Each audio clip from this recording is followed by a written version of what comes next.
Assalamualaikum warahmatullahi wabarakatuh. Perkenalkan, nama saya Rifka Adinda Kurnia dari kelas 11 OTKP 2, nomor absen 15. Saya akan menjelaskan sedikit materi tentang sifat laporan keuangan. Yang pertama adalah relevan. Laporan keuangan yang Anda buat harus bersifat relevan. Hal tersebut penting karena sebuah laporan harus menyajikan sesuatu yang bermanfaat.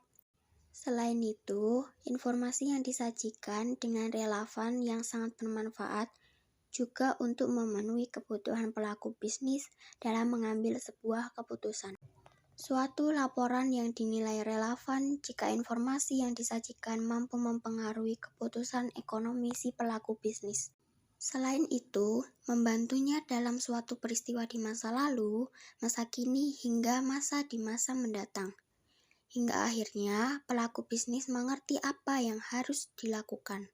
Yang kedua, yaitu dapat dipahami.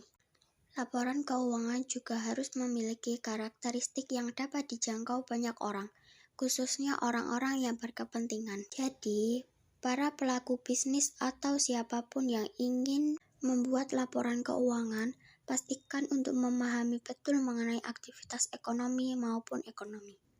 Informasi yang disajikan dapat dipahami apabila semua pengguna mampu memahami apa yang tersaji dari informasi tersebut.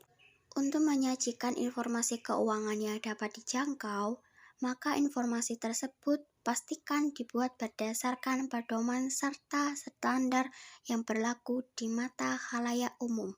Yang ketiga adalah andal. Karakteristik laporan keuangan berikutnya yaitu andal. Jadi, agar informasi keuangan yang disajikan dapat dipercaya dan juga andal, maka informasi yang diperlukan yang disajikan dibuat pedoman atau peraturan yang berlaku. Selain itu, laporan keuangan juga ditampilkan secara menyeluruh. Perlu diketahui juga, informasi yang tersaji dalam laporan keuangan juga harus jujur, dapat bebas dari definisi yang menyesatkan serta kesalahan material. Jadi, perlu Anda ketahui bahwa untuk membuat laporan keuangan, informasi yang relevan dan dapat diakses saja tidak cukup. Informasi yang ada di dalamnya juga harus dapat diandalkan agar tidak menyesatkan para pengguna. Yang keempat adalah dapat dibandingkan. Sifat laporan keuangan yang perlu Anda ketahui selanjutnya, yaitu pastikan laporan tersebut dapat dibandingkan. Maksud dari dapat dibandingkan di sini tentu saja dibandingkan dengan perusahaan-perusahaan lain. Hal tersebut penting untuk menilai sendiri bisnis yang tengah Anda geluti. Agar dapat dibandingkan dengan perusahaan-perusahaan lain, maka pastikan kebijakan akuntansi, pedoman, dan sistem yang digunakan sama. Selain berguna untuk membandingkan dengan perusahaan lainnya, laporan yang tersaji juga berguna untuk membandingkan antar tahun. Untuk dapat dibandingkan antar tahun, pastikan laporan keuangan perusahaan yang tersaji setidaknya disajikan dalam kurun waktu 2 periode. Oleh karena itu, takaran dan penyajian informasi keuangan dari hasil transaksi dan peristiwa lainnya yang serupa perlu digarap secara konsisten demi perusahaan tersebut. Yang kelima adalah materialis. Relevansi informasi yang tersaji dipengaruhi oleh suatu hakikat serta materialistis laporan keuangan. Suatu informasi dapat menyebut materi jika kelalaian atau kesalahan mempengaruhi sebuah keputusan ekonomi pengguna. Materialistis ini didasarkan pada jumlah kesalahan atau pos yang dianggap sesuai dengan peristiwa khusus dari kelalaian atau kesalahan. Oleh sebab itu, materialistis ini bisa dikatakan suatu ambang batas atau bisa juga dikatakan sebagai titik pemisah dari sifat-sifat pokok yang perlu dimiliki agar informasi yang tersaji bermanfaat. Yang keenam, penyajian jujur.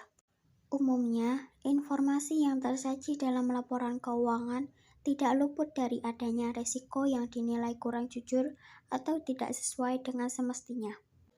Hal tersebut bukan berarti informasi tersebut menyesatkan. Hanya saja karena sulitnya dalam mengidentifikasi transaksi dan kondisi yang dilaporkan. Penyajian jujur ini bisa dikatakan dalam menerapkan atau menyusun takaran dan teknik informasi yang tersaji sudah sesuai dengan makna suatu transaksi maupun peristiwa yang terjadi. Yang ketujuh, substansi mengungguli bentuk. Jika informasi yang tersaji bukan untuk menampilkan informasi yang jujur mengenai peristiwa yang terjadi, tentunya peristiwa tersebut ditampilkan sesuai dengan substansi serta realitas ekonomi dan hanya dalam bentuk hukum. Yang kedelapan, yaitu netralitas. Sifat laporan keuangan lainnya yaitu netralitas. Jadi, informasi yang tersaji harus diarahkan pada keperluan umum si pengguna atau pelaku usaha, tak tergantung pada keperluan maupun keinginan pihak-pihak tertentu. Tak diperbolehkan ada usaha untuk menampilkan informasi yang memberi keuntungan sejumlah pihak jika ada pihak yang merasa dirugikan oleh suatu kepentingan yang bertolak belakang. Yang kesembilan yaitu pertimbangan sehat. Pertimbangan sehat menjadi laporan keuangan berikutnya yang perlu Anda ketahui. Jadi, penyusunan laporan keuangan pada suatu titik akan dihadapkan pada situasi ketidakpastian suatu peristiwa tertentu. Misalnya, hutang yang diragukan dan lainnya. Namun, meskipun demikian, menggunakan pertimbangan sehat tidak diperbolehkan untuk beberapa hal seperti pembentukan cadangan penyisihan atau tersembunyi dan berlebihan.